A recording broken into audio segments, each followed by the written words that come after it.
Welcome back to my channel. ನೌಕರಿಗಳೆಲ್ಲ ನನ್ನ ಸ್ನೇಹಿತರಿಗೆ ಸಹೋದರಿಗೆ ನಮಸ್ಕಾರ.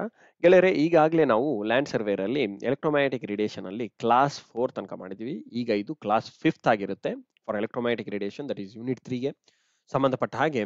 ನಾವು ಈಗಾಗಲೇ ಎಲೆಕ್ಟ್ರೋಮ್ಯಾಗ್ನೆಟಿಕ್ ರೇಡಿಯೇಷನ್ ಅಂದೇನು ಇಂಟ್ರೊಡಕ್ಷನ್ ನೋಡಿದ್ವಿ. ಅದಾದ ನಂತರ V studied about different types of spectrum ಏನು, ಅದರ ಪ್ರಾಪರ್ಟೀಸ್ ಏನಿರುತ್ತೆ ಅಂಡ್ ಅದರ ಅಪ್ಲಿಕೇಶನ್ಸ್ ಏನು ಅಂತಾನು ಸಹ ನೋಡಿದ್ವಿ, ರೈಟ್? ಸೊ ಈಗ ನಾವು ವಿಡಿಯೋನಲ್ಲಿ ಲೇಸರ್ ಅಂತ ಅಂದ್ರೆ ಏನು, ಅದರ ಕ್ಯಾರೆಕ್ಟರಿಸ್ಟಿಕ್ಸ್ ಏನು ಅನ್ನೋದ್ರ ಬಗ್ಗೆ ಡಿಸ್ಕಸ್ ಮಾಡೋಣ. Okay, let us go in detail guys. Just watch this carefully. Laser ಅಂತ ಅಂದ್ರೆ ಒಂದು ಲೈಟ್. ನಿಮಗೆ ಫುಲ್ ಫಾರ್ಮ್ ಕೇಳ್ಬೋದು. Light amplification stimulated emission of radiation. ಏನು?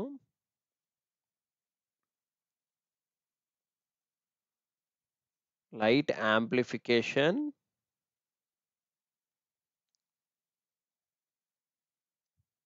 Stimulated emission of radiation. ಏನ್ ಹೀಗಂದ್ರೆ ಅದು ವೆರಿ ಇಂಪಾರ್ಟೆಂಟ್. ಲೇಸರ್ ಅನ್ನೋದು one of the short cut for this full form. ಇದು ಒಂದು ಪ್ರಾಸೆಸ್ ಗೈಸ್. ಇದೇನ್ ನಡೆಯುತ್ತೆ, ಲೈಟ್ ಅಲ್ಲಿ ಬರಂತಹ ಒಂದು ಪ್ಯಾಕೆಟ್ಸ್ ಆಫ್ ಎನರ್ಜಿ ಅಂದ್ರೆ ಲೋವರ್ ಎನರ್ಜಿನಿಂದ ಹೈಯರ್ ಎನರ್ಜಿಗೆ ಜಂಪ್ ಆಗ್ತಾವ ಅನ್ಮಾತು. ಏನು, ಈ ಲೈಟ್ ಎನರ್ಜಿಗೆ ನಾವು ಏನೋ ಒಂದು ಎಲೆಕ್ಟ್ರಿಸಿಟಿ ಆ ತರ ಏನಾರು ಕೊಟ್ಟಾಗ ಏನಾಗುತ್ತೆ, ಎಂತಹ ಎಲೆಕ್ಟ್ರಾನ್ಸ್ ಬೊಂಬಾರ್ಡ್ ಅಂದ್ರೆ I mean it starts jumping from lower band ಅಥವಾ ಲೋಯರ್ ಎನರ್ಜಿ ಲೆವೆಲ್ಸ್ ಇಂದ ಹಿಡಿದು ಹೈಯರ್ ಎನರ್ಜಿ ಲೆವೆಲ್ಸ್ಗೆ ಜಂಪ್ ಆದಾಗ ನಮಗೆ 1 ರಿಲೀಸ್ ಆಗುತ್ತೆ. ಏನ್ ರಿಲೀಸ್ ಆಗುತ್ತೆ? ಒಂದು ಎನರ್ಜಿ ರಿಲೀಸ್ ಆಗುತ್ತೆ. ಆ ಎನರ್ಜಿನ ನಾವು ಲೈಟ್ ಫಾರ್ಮ್ ಅಲ್ಲಿ ಕನ್ವರ್ಟ್ ಮಾಡ್ತಾ ಇದ್ದೀವಿ. This is how A laser is generated. ಇದು ಹೇಗಾಗುತ್ತೆ ಅಂದ್ರೆ, ಅದು ಲೈಟ್ ಆಂಪ್ಲಿಫೈ ಆಗುತ್ತೆ ಫಸ್ಟ್, ಆ ನಂತರ ಸ್ಟಿಮ್ಯುಲೇಟ್ ಆಗುತ್ತೆ, ದೆನ್ ಎಮಿಷನ್ ಮಾಡುತ್ತೆ ಅನ್ನೋದು ರೇಡಿಯೇಷನ್. ಅದೇ ರೇಡಿಯೇಷನ್ ಎಮಿಟ್ ಆಗಿರುತ್ತೆ ನಮಗೆ ಲೈಟ್ ಫಾರ್ಮ್. ಆ ವೇವ್ ರೇಂಜ್ ಅಲ್ಲಿ, ಆ ವೇವ್ ಫಾರ್ಮಿನ ರೇಂಜ್ ಅಲ್ಲಿ ಕಾಣುತ್ತೆ. ಏನು, ಆ ವೇವ್ ಲೆಂತ್ ಎಷ್ಟಿರುತ್ತೆ? 400 ನ್ಯಾನೋಮೀಟರ್ ರೇಂಜ್ ಇಂದ ಹಿಡಿದು 700 ನ್ಯಾನೋಮೀಟರ್ ರೇಂಜ್.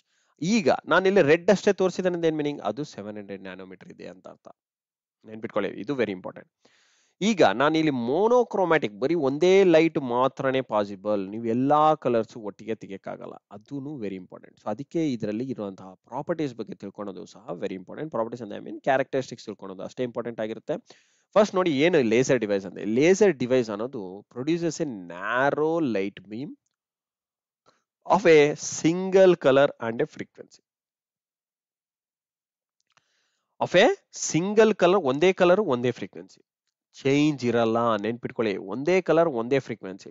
ನನಗೀಗ ನನಗಿವಾಗ 400 ಅಂತ ಅಂದ್ರೆ ವೈಲೆಟ್ ಕಲರ್ ಬರುತ್ತಲ್ಲ, ನನಗೆ ವೈಲೆಟ್ ಬೇಕು. ಆಯ್ತು, ನಿಮ್ಗೆ ವೈಲೆಟ್ ಬೇಕಂದ್ರೆ ವೈಲೆಟ್ ಕಲರ್ ರೇಂಜ್ ಬರೋ ಹಾಗೆ ನೀವು ಡಿಫೈನ್ ಮಾಡಬೇಕು.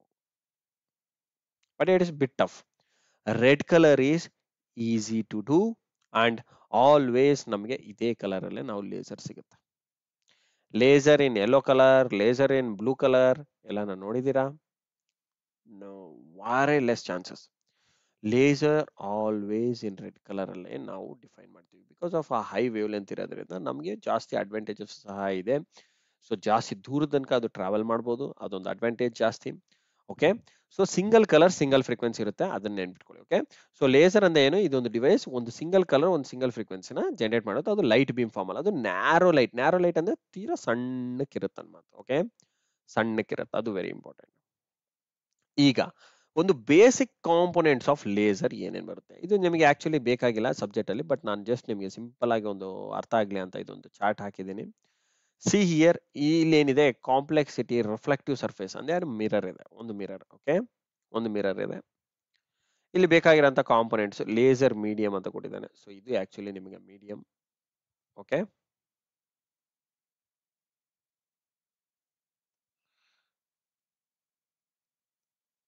ಇದು ಆಕ್ಚುಲಿ ನಿಮ್ಮ medium. Okay, and optical cavity ಅಂದ್ರೆ ಈ ಲೇಸರ್ ಮಿರರ್ ಇದೆ, ಮಿರರ್ ಇಂದ ಒಳಗಡೆ ಲೇಸರ್ ಡಿವೈಸ್ ಒಳಗಡೆ ಇರೋಂತಹ ಕಾಂಪೊನೆಂಟ್ಸ್ ಗೈಸ್ ಇದು. ಇಷ್ಟೆಲ್ಲ ಇದ್ರೇನೆ ನಿಮ್ಗೊಂದು ಲೈಟ್ ಫಾರ್ಮ್ ಆಗುತ್ತೆ, ಅದು ನೆನ್ಪಿಟ್ಕೊಳ್ಳಿ, ಅದು ವೆರಿ ಇಂಪಾರ್ಟೆಂಟ್. ಓಕೆ, ಇಲ್ಲ ಅಂತಂದ್ರೆ ನಿಮಗೆ ಯೂನಿಕ್ ಲೈಟ್ ಸಿಗೋದು ವೆರಿ ಡಿಫಿಕಲ್ಟ್. ನೋಡಿ, ಈ ತರ ಫಸ್ಟ್ ಒಂದು ಮಿರರ್ ರಿಫ್ಲೆಕ್ಟಿವ್ ಸರ್ಫೇಸ್ ಹಾಕ್ತಿವಿ, ಆದ ನಂತರ ಪಂಪಿಂಗ್ ಸಿಸ್ಟಮ್ ಅಂದ್ರೆ ಇದೆಲ್ಲ ಬೊಂಬಾರ್ಡಿಂಗ್ ಸಿಸ್ಟಮ್ ಆಗೋದು, ಲೈಟ್ ಆಂಪ್ಲಿಫಿಕೇಶನ್ ನಡೆಯೋದು ಇದೇ ಏರಿಯಾನಲ್ಲಿ, ರೀಜನ್ ಅಲ್ಲಿ. ಇಲ್ಲಿ ನಡೆದಿರುವ ನಂತರ ಲೇಸಿಂಗ್, ಇದು ಲೇಸಿಂಗ್ ಮೀಡಿಯಂ ಅಂತ ಕರಿತಿದ್ದಾರೆ ಅಥವಾ ಲೇಸರ್ ಮೀಡಿಯಂ ಅಂತ ಕರೀರಿ. ಇಲ್ಲಿ ಆದ ನಂತರ ನಿಮ್ಗೆ ಏನು ಎಮಿಟ್ ಆಗುತ್ತೆ ಇದು ನಿಮಗೆ ಈ ತರ ಪಾರ್ಷಿಯಲಿ ರಿಫ್ಲೆಕ್ಟಿವ್ ಸರ್ಫೇಸ್ ಇಂದ ಕನ್ವರ್ಜಿಂಗ್ ಲೆನ್ಸ್ ಇರುತ್ತೆ ಒಳಗಡೆ, ಈ ಲೆನ್ಸ್ ಎರಡು ಬರುತ್ತೆ. ಈ ಲೆನ್ಸ್ ಇಂದ ನಿಮಗೆ ಒಂದು ಫೋಕಸ್ ಆಫ್ ಲೆಂತ್ ಜನರೇಟ್ ಆಗುತ್ತೆ guys. Okay,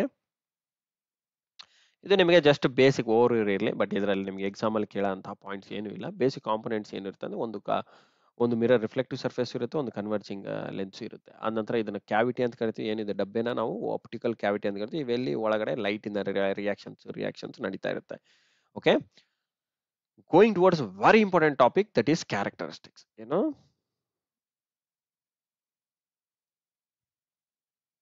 characteristics of laser.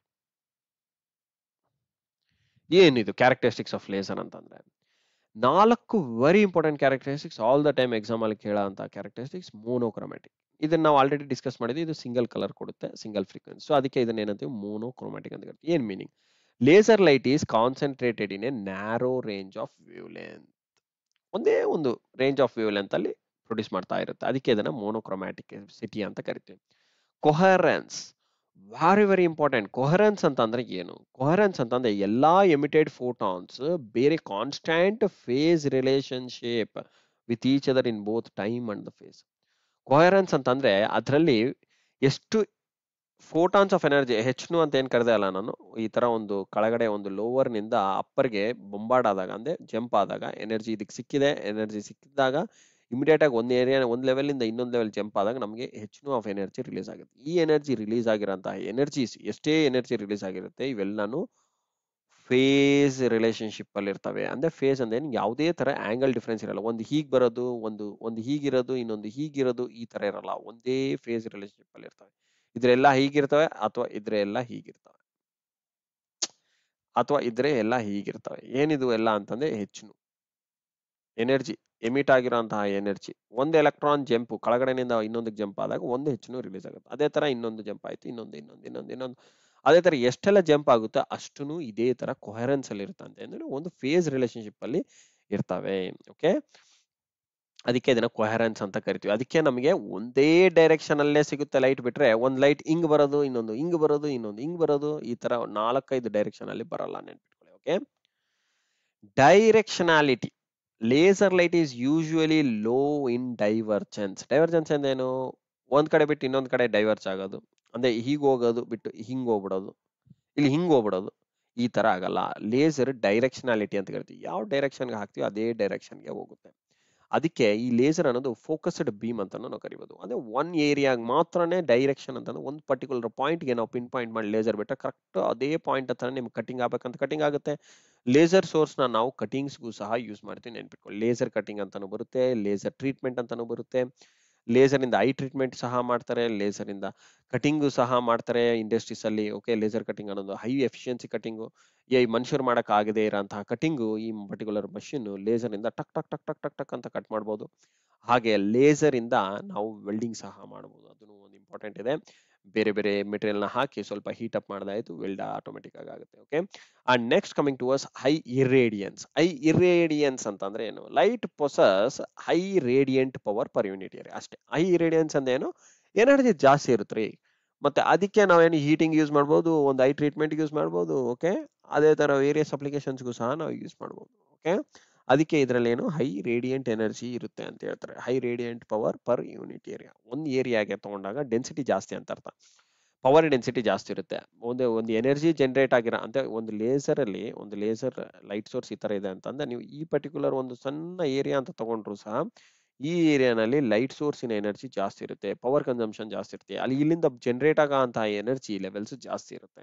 ಹಿಂಗೆಲ್ಲಾನು area beans ಏನೇನಿರುತ್ತೆ ಎಲ್ಲಾನು ಒಟ್ಟಿಗೆ ಸೇರಿಸ್ಕೊಂಡು ಜನರೇಟ್ ಆದಾಗ ಲೈಟ್ ಏನಿದೆ ಅಲ್ಲ ಅದು very high intense light and high density, high power ಇರುತ್ತೆ ಅನ್ನೋದು ಒಂದು certain particular area. Okay, so this is what all important points about the characteristics of laser guys. Okay, ಈಗ ನೆಕ್ಸ್ಟ್ ನಾವು ಫೋರ್ತ್ ಯೂನಿಟ್ ನ start ಮಾಡೋಣ ಅಂತ. Thank you for watching my video and ಇಲ್ಲಿ ತನಕ ವಾಚ್ ಮಾಡಿದ್ಕೆ thank you so much. And like ಮಾಡೋದು ಮಾತ್ರ ಮರಿಬೇಡಿ, that gives me more motivation. ಇನ್ನೂ ಮೋಟಿವೇಟ್ ಮಾಡುತ್ತೆ, ನನಗೂ ಇನ್ನೂ ಹಲವಾರು ವಿಡಿಯೋಸ್ ಮಾಡೋದಕ್ಕೂ ಇಂಟ್ರೆಸ್ಟ್ ಬರುತ್ತೆ guys. Thank you so much. And ಈ ವಿಡಿಯೋನ ಎಲ್ಲರ ಹತ್ರ ಶೇರ್ ಮಾಡಿ ಗೈಸ್, ನಿಮ್ಮೆಲ್ಲ ಫ್ರೆಂಡ್ಸ್ಗೆ ಶೇರ್ ಮಾಡಿ, ಹಾಗೂ ಸಬ್ಸ್ಕ್ರೈಬ್ ಮಾಡ್ಕೊಳ್ಳೋದು ಮಾತ್ರ ಮರಿಬೇಡಿ. ಓಕೆ, ಇನ್ನು ಹೆಚ್ಚಿನ ಮಾಹಿತಿಗಾಗಿ ಕಮೆಂಟ್ ಮಾಡಿ. I will try to comment it as in my free time. Thank you so much, guys, and I wish you all the best. Good day for the examination. Okay and ಹಲವಾರು ಜನ exam postponed ಬಗ್ಗೆನೂ ಕೇಳ್ತಾ ಇದ್ದಾರೆ. There is nothing to be postponed in the examination. Exam 7ನೇ ತಾರೀಕು 21ನೇ ತಾರೀಕು ನಡೆಯುತ್ತೆ. Please be in touch with the preparation. Thank you so much. Wish you good day.